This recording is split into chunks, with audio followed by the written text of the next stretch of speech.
अगर जिसको भी तकलीफ है हिंदुस्तान के अंदर तिलक और टोपी से, तो चले जाइए इस मुल्क को छोड़कर, चाहे वो हिंदू हो, चाहे मुस्लिम हो, चाहे सिख हो, चाहे ईसाई हो। सबको खुलेआम कहता है मोहित शर्मा कि जिसको इस वतन से नफरत है, जिसको इस वतन में तिलक और टोपी से नफरत है, वो ये वतन छोड़ के चला जाए, क्योंकि ये वतन अतिथि देवो भव। तकलीफ क्या है कि हम तिलक लगा के जाए, टोपी पहन के जाए, मंदिर होके जाए, मस्जिद होके जाए, चर्च होके जाए। आपसे किसी ने पूछा है कि आप कोट पहन के बैठते हैं? गुल्लू से भी पूछता हूँ, गुल्लू के छोटे भाई से भी पूछता हूँ कि गुल्लू, गोदी मीडिया के गुल्लू, कि आप कोट पहन के आते हो, आप कौन सा जिहाद फैला रहे हो? आप मास्क कौन करते हैं ना, उसमें कोट पहन के आना है। हम कह रहे हैं आप कोट पहन के जिहाद फैला रहे हो, आप एडवोकेट की भावनाओं को ठेस पहुंचा रहे हो, वकील ने आप कोट करती है। आज ये जो डायलॉग है ये मेन स्ट्रीम मीडिया के लिए सरकार की तरफ से कि फेंका कुछ हमने ऐसा कि देश में बवाल कर दिया, हमने अच्छे अच्छे पत्रकारों को दलाल कर दिया। ये देश के पत्रकारों के लिए लाइन है कि वो पत्रकार जिन्होंने देश के चौथे स्तंभ को शर्मिंदा कर दिया है, और देश के चौथे स्तंभ के पत्रकार, जो सच्चे पत्रकार, रवीश कुमार जैसे पत्रकार, अभिचार शर्मा, पुण्य प्रसून वाजपेयी, अजीत अंजुम जी जैसे पत्रकार, आज समाज के वो पत्रकारों को भी आज शर्मिंदगी महसूस होती है कि हमारे साथ के लोग क्या कर रहे हैं। आपने चंद पैसों के खातिर, सिर्फ कुछ नोटों के खातिर आपने देश के चौथे स्तंभ को ना सिर्फ जंग लगाने का काम किया है, बल्कि उसे पूरी तरीके से घेरने का आपने काम कर रखा है। वो तो कुछ पत्रकार देश में जीवित हैं जिन्होंने से हाथ से रोक रखा है, वरना पत्रकार, मैं आपको इस देश के अंदर बता दूं कि इस देश के अंदर जितनी नफरत लोग पाकिस्तानियों से करते हैं ना, उतनी नफरत अब एक सच्चा हिंदुस्तानी देश के पत्रकारों से करने लग गया है। क्योंकि पत्रकारों ने जो काम और प्रोपेगेंडा शुरू कर रखा है ना, लोगों की मूलभूत आवश्यकताओं को उन पे बात करने के अलावा इनके पास ये उसमें कभी बात ही नहीं करेंगे। मूलभूत आवश्यकता रोटी, कपड़ा और मकान, शिक्षा और स्वास्थ्य, इन पे ना बात करके बात करते हैं हिंदू पे, बात करते हैं कास्टलिज्म पे, ये लोग बात करते हैं मंदिर और मस्जिद पे, ये लोग बात करते हैं कंगना रनावत पे, ये लोग बात करते हैं हिजाब पे, ये लोग बात करते हैं धर्म के अंदर तिलक पे और टोपी पे। इन पे कोई एजेंडा नहीं है। आप एक बात बताइए, अभी पिछले बार इलेक्शन हुआ 24 में, तो हमने पुलवामा की घटना देखी, उससे पहले इलेक्शन हुआ तो पाकिस्तान देखने को मिला,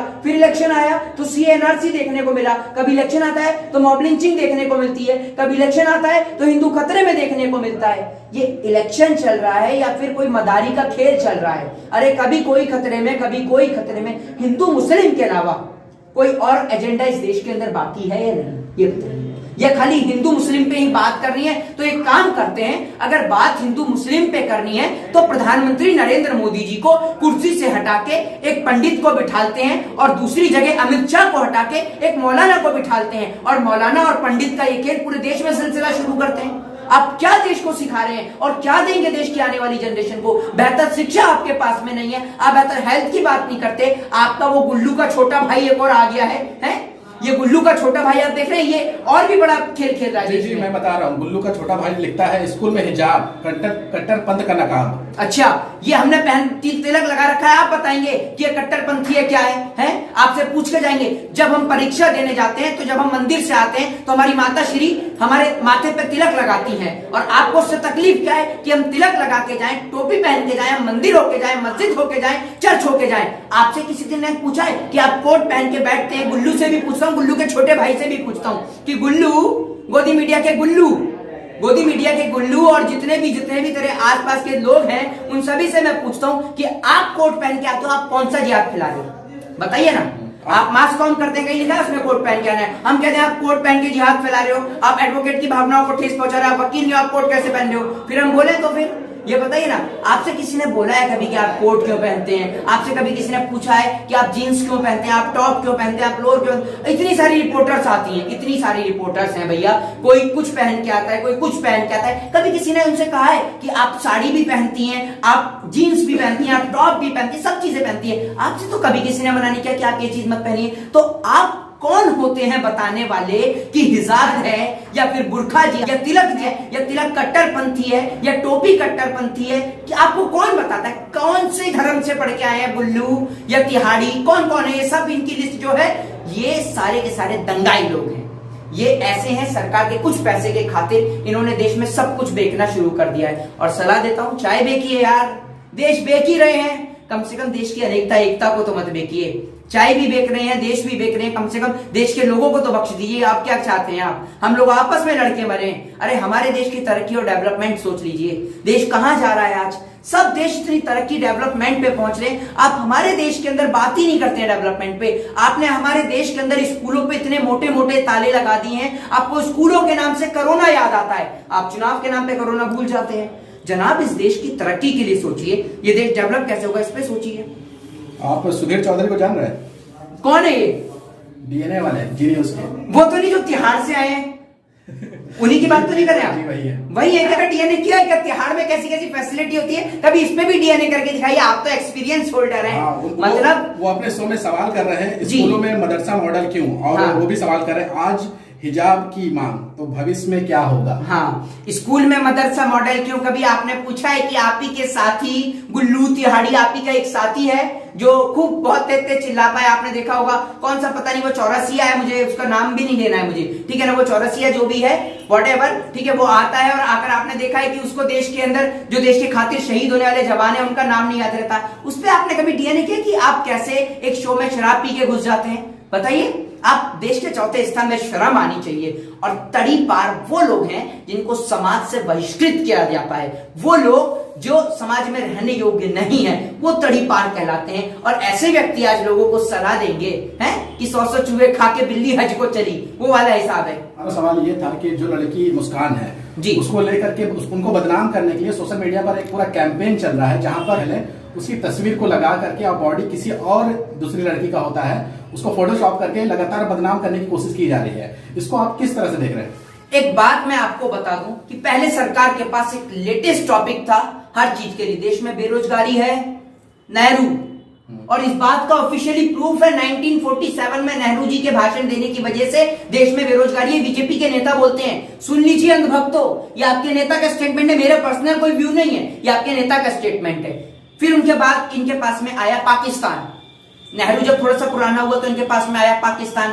अब ये नया लेटेस्ट लेके आए हैं कि वो राहुल गांधी की पार्टी से है वो लड़की, ठीक है ना, बड़ा लेटेस्ट लेके आए हैं। जी, एक फोटो वायरल हो रहा है। हाँ। इसमें कहा जा रहा है कि जो लड़की मुस्कान ने अल्लाह अकबर, ये कोई नहीं कर रहा है, ये भारतीय जनता पार्टी के पैसों पे पलने वाली भारतीय जनता पार्टी की आईटी सेल के चटपुंजे नफरत चिंटू हैं। ये नफरतबाज लोग देश को तोड़ने की कोशिश कर रहे हैं। ये कभी किसी को आईएसआई का एजेंट बताते हैं, कभी किसी को पाकिस्तानी बताते हैं, कभी किसी को आतंकवादी बताते हैं। एक बात बताइए, अभी पत्रकार उत्तर प्रदेश में कुछ दिन पहले आपने देखा होगा कि आतंकवादी पकड़े गए थे। वो आतंकवादियों का क्या हुआ पता चला? अरे तिहाड़ी साहब डीएनए कर लेते आतंकवादी पे, उन पे तो डीएनए कर लेते कि सरकार ने करा तो करा क्या उन आतंकवादियों का। सिर्फ सरकार ने दिखा दिया वो आतंकवादियों का हुआ क्या, वो किसके कहने पे आए और कैसे घुस गए एक प्रदेश के अंदर, इसका तो बता दीजिए। आपको बड़ी तकलीफ है हिजाब से, आपको बड़ी तकलीफ है मेरे माथे पे लगे तिलक से, अरे आपको बड़ी तकलीफ है इस देश की यूनिटी से, तो हिंदुस्तान छोड़ दीजिए। अगर देश की एकता अनेकता से आपको डर लगता है, अगर जिसको भी तकलीफ है हिंदुस्तान के अंदर तिलक और टोपी से, तो चले जाइए इस मुल्क को छोड़कर, चाहे वो हिंदू हो, चाहे मुस्लिम हो, चाहे सिख हो, चाहे ईसाई हो। सबको खुलेआम कहता है मोहित शर्मा कि जिसको इस वतन से नफरत है, जिसको इस वतन में तिलक और टोपी से नफरत है, वो ये वतन छोड़ के चला जाए, क्योंकि ये वतन अतिथि देवो भव का वतन है, ये वतन वसुदेव कुटुंबकम का वतन है, ये वतन हिंदू मुस्लिम सिख ईसाई एकता का प्रतीक है। ये वतन इस देश के अंदर महारानी लक्ष्मीबाई, ये इस वतन इस देश के अंदर मौलाना अब्दुल कलाम आजाद का प्रतीक है। आपसे पूछने की जरूरत नहीं है कि कौन तिलक लगाएगा, कौन टोपी लगाएगा, कौन पगड़ी लगाएगा और कौन चर्च में मोमबत्ती लेके जाएगा। ये फैसला आप करने वाले नहीं होते। आप फैसला ये करिए कि देश की इकोनॉमी कैसे कमजोर पड़ रही है, देश के अंदर शिक्षा कैसे कमजोर पड़ रही है, देश में बेहतर स्वास्थ्य कैसे नहीं मिल रहा। आप इस बात पे बहस करिए, लेकिन इस बात पे बहस तो आप जनाब जब करेंगे जब आप खुद पढ़े लिखे हो। आप खुद पढ़े लिखे होते नहीं और जनता को सिखा रहे हैं कि कैसे पढ़ाई की जाती है। स्कूलों पे ताला लगाकर क्लब और मॉल पब और बार खोल के आप लोगों को कोरोना की दुहाई देते हैं। क्लब मॉल पब बार खोल के होम डिलीवरियां करवाकर आप उसके बाद में चुनाव करवाकर लोगों को बताते हैं कोरोना है, घर में रहिए, मास्क लगाइए, और प्रधानमंत्री खुद नहीं लगाते और देश में नफरती जहर घोल रहे हैं। शर्म आनी चाहिए नफरत फैलाने वालों को। और मैं देश की सर्वोच्च न्यायालय से, एक कानून का छात्र होने के नाते देश की सर्वोच्च न्यायालय से मैं अनुरोध करूंगा कि भाई सर्वोच्च न्यायालय को तत्काल इनके ऊपर एक्शन लेना चाहिए। ये मैं सबसे पहले सर्वोच्च न्यायालय से गुजारिश करूंगा। रूबिका लियाकत जो है वो ट्वीट करके कहती हैं कि देश जो है, देश के जो महिलाएं हैं वो जमाने में जाए तो जो देश के मुस्लिम महिलाएं होती थी वो पहले वो दुपट्टा और साड़ी का जो पल्लू है वो लेकर के अपने सर पे रखा करती थी। लेकिन आज जैसे जैसे देश आगे जा रहा है, जैसे जैसे हमारा देश तरक्की कर रहा है, मुस्लिम लोग जो है, मुस्लिम कट्टरपंथी, उनका कहना है कि मुस्लिम कट्टरपंथी जो है वो लगातार हिजाब को बढ़ावा दे रहे हैं। इस पर आप क्या कहेंगे? अरे भैया, मुस्लिम कट्टरपंथी नहीं या हिंदू कट्टरपंथी नहीं, आप मेरी बात सुनिए। हमारे धर्म में बेटी के सर पे पल्लू, बहन के सर पे पल्लू, बहू के सर पे पल्लू, ये हमारे धर्म का रीति और रिवाज है। आप हमारे धर्म से खिलवाड़ मत करिए जनाब, बता दे रहे हैं। हमारे धर्म के अंदर, जब हिंदू धर्म की मैं आपको बता रहा हूं सर, हिंदू धर्म के अंदर जब एक बहू होती है वो अपने ससुर के सामने आती है तो वो सर के नीचे पल्लू करके आती है। ये हमारे धर्म में एक रिस्पेक्ट करने का तरीका है। हम किसी को जबरदस्ती नहीं कहते। हमारा धर्म या आपका धर्म या मुस्लिम का धर्म ये नहीं कहता। हम जबरदस्ती बच्चियों से नहीं कर रहे भाई। मुस्लिम लोग जबरदस्ती थोड़ी कर रहे कि आप हिजाब पहन के जाइए। उनकी मर्जी होती है तो पहन के जाती हैं। जहां उनको लगता है कि भैया मॉडर्न पार्टी, तो हाँ वो नहीं पहन के जाती हैं, सीधी सी बात है। बट जहां उनको लगता है कि भाई, अब आप एक बात है, सर्दी में चाहे हिंदू लड़कियां हो, चाहे मुस्लिम लड़कियां हो, चाहे सिख हो, चाहे ईसाई हो, सभी लड़कियां सर पे स्कार्फ बांध के आती है नहीं आती हैं? बताइए, अब उसको आप किस श्रेणी में लेंगे ये बताइए। आप नर्सिस को देखिए, वो भी सर पे लगाए रखती हैं। आप किस किस का क्या क्या बंद कराएंगे? और यही ठेका बचाएगा देश के अंदर। भाई मुद्दों पे बात करनी है तो मोहित शर्मा को पकड़िए, बाकी जाति धर्म और हिजाब पे बात करनी है तो भारत देश के नफरती चिंटुओं को पकड़िए। जयराम जी की।